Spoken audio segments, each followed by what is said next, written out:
आनंद सद्गुरु साईनाथ महाराज की जय।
आता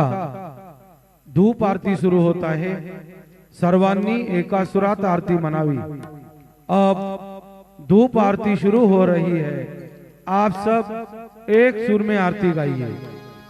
श्री सच्चिदानंद सद्गुरु साईनाथ महाराज की जय। आरती साई बाबा सौख्यदातार देवा चरण रजात दे द्यावा दासा विसावा भक्ता विसावा। आरती साई बाबा जाळू दे आनंद स्वस्वरूपे राहे दंग मोक्ष जना दावे निज डोळा श्रीरंग डोळा श्रीरंग। आरती साई बाबा जया मनी जैसा भाव तया तैसा अनुभव दावी से दया घना ऐसे तुझे हे माव तुझे हे माव। आरती साई बाबा तुमचे नाम ध्याता हरे संस्कृती व्याता अगाध तव करणी मार्ग धाविसे अनाथा धाविसे अनाथा। आरती साई बाबा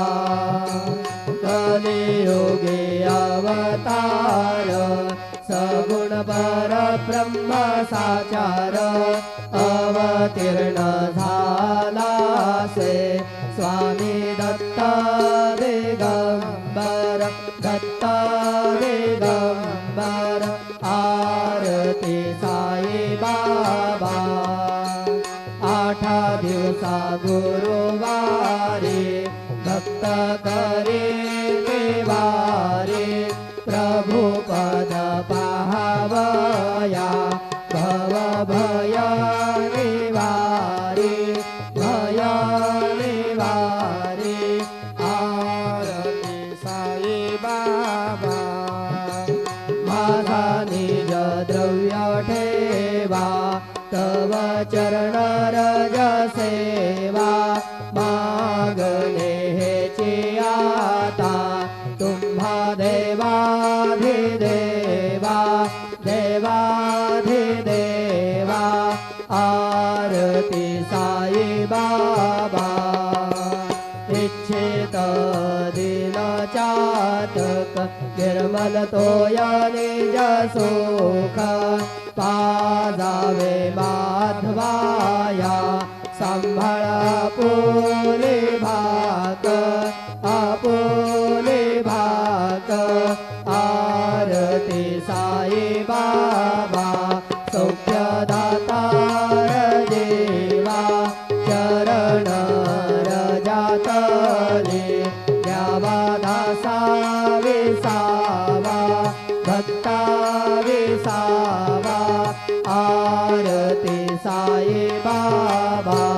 शिर्डी माझे पंढरपूर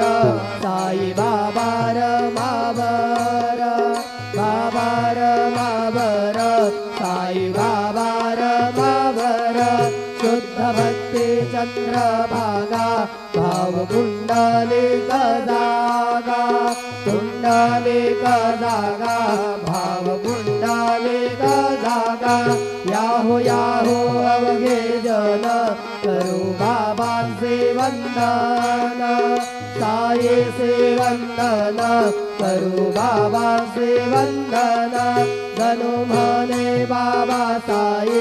नाम पाव माझे आई पाव माझे आई भाव पाव माझे आई घालिंद टांगण वंदीन चरण डोळ्यान पाहिन रूप तुझे प्रेमे अलिंगिन अनन्य पूज भावे ओवाळीन म्हणे नाम त्वमेव माता पिता त्वमेव त्वमेव बन्धुश्च सखा त्वमेव त्वमेव विद्याधरिणं त्वमेव त्वमेव सर्वं मम देव देव कायेन वाचा मनसेन्द्रियैर्वा बुद्ध्यात्मना वा प्रकृतिस्वभाव करोमि यद्यत् सकलं परस्मै नारायणायति समर्पयामि अच्युतं केशवं राम नारायणं कृष्णदामोदरं वासुदेवं हरे श्रीधरं माधवं गोपिकावल्लभं जानकीनायकं रामचन्द्रं भजे हरे राम राम राम हरे हरे हरे कृष्ण कृष्ण कृष्ण हरे हरे श्री गुरुदेव दत्त अनंता तुला ते कसे रे स्तवावे अनंता तुला ते कसे रे नमावे अनंता मुखांचा शिणे शेष गाता नमस्कार साष्टांग श्री साईनाथा स्मरावे मनी त्वत्पदानि नित्यभावे पुरावे तरे भक्तीसाठी स्वभावे करावे जगातारुणी मायकाता नमस्कार साष्टांग श्री साईनाथा वसे जो सदा वया संत लीला दिसे आज्ञ लोकांबरी जो जनाला परी अंतरिज्ञान कैवल्य दाता नमस्कार साष्टांग श्री साईनाथा वरालाधला जन्म महामानवाचा नरासार्थका साधने भूत साचा धरू साई प्रेमा गळाया अहंता नमस्कार साष्टांग श्री साईनाथा धरावे करीसान अल्पज्ञ बाला धरावे अमाधन्य चुंबो निघाला मुखे घाल प्रेमे खराग्रास आता नमस्कार साष्टांग श्री साईनाथा सुराधिक ज्यांच्या पदावंदिताते सुखाधिक ज्यांचे समानत्व देते प्रयागादि कीर्ते पदी नम्र होता नमस्कार साष्टांग श्री साईनाथा तुझ्या ज्या पदा पाहता गोप बाले सदा रंगलेचे स्वरूपे मिळाले कैरास क्रीडा सवे कृष्णनाथा नमस्कार साष्टांग श्री साईनाथा तुला मागतो मागणे एक द्यावे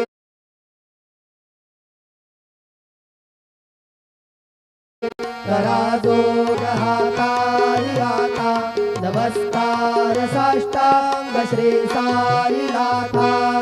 ऐसा येई वासाई दिगंबरा अक्षय रूपावतारा सर्व हि व्यापक तो श्रुती सारा अनुसया त्रिकुमारा बाबा येई वा काशी स्नान जप प्रतिदिवसे कोल्हापूर वीक्षेसी निर्मल नदी तुंगा जलप्राशे निद्रामाहुरदेशी ऐसा येई वा धोळी लोंबतसे वामकरे त्रिशूलमरोधारी भक्ता वरद सदा सुखकारी देशील मुक्तिचारी ऐसा येई वा पायी पादुका जपमाला कमंडलो मृगछाला धारण करती वा नागजटा मुकुट शोभतो माथा ऐसा येई वा तत्पर तुझ्या या ध्यानी अक्षय त्यांचे सदनी लक्ष्मी वास करे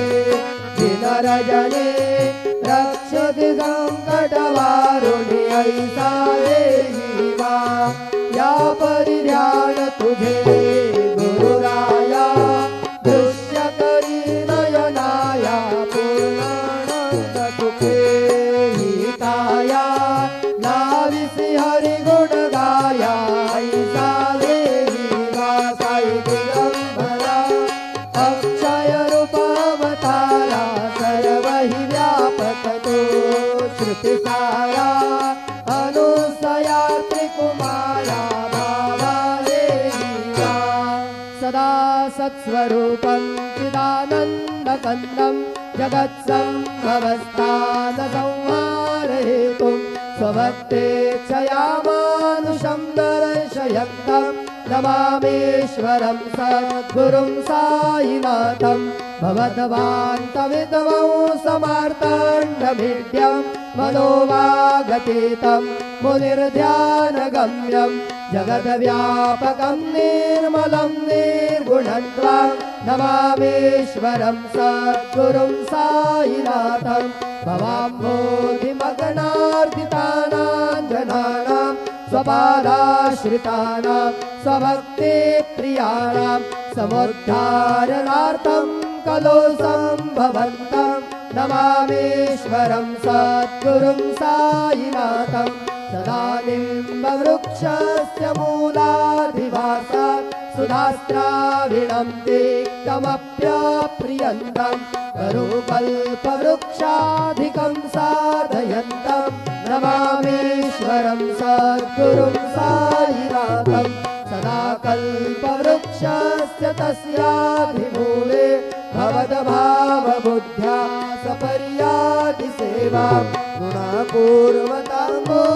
मुक्तिप्रदन्तं नमामीश्वरं सद्गुरुं साईनाथम् अनेकाश्रुतातर्क्यलीलाविलासे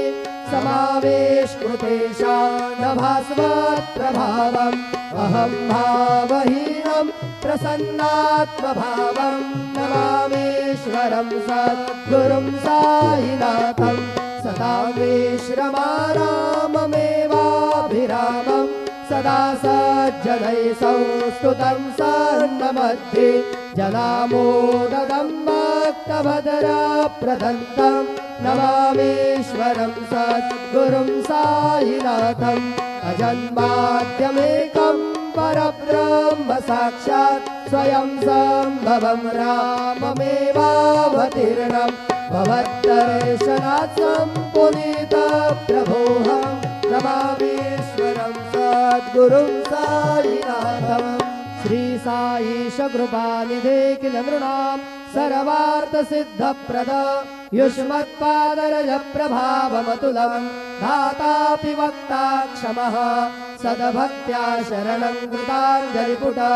सम्प्रापितोऽस्मि प्रभो श्रीमत्साई परेशपादकमलान् नान्यच्छरण्यं मम सायिरूपधर राघवोत्तमं भक्तकामविबुधध्रुवं प्रभु माययोपहत चित्तशुद्धये चिन्तयाम्यहर्निशं मुदा शरत्सुधाशुं प्रतिमं प्रकाश कृपातपात्रं तव साईनाथ त्वदीयपादाब्जसमाश्रितानां स्वच्छायया तापमपाकरोतु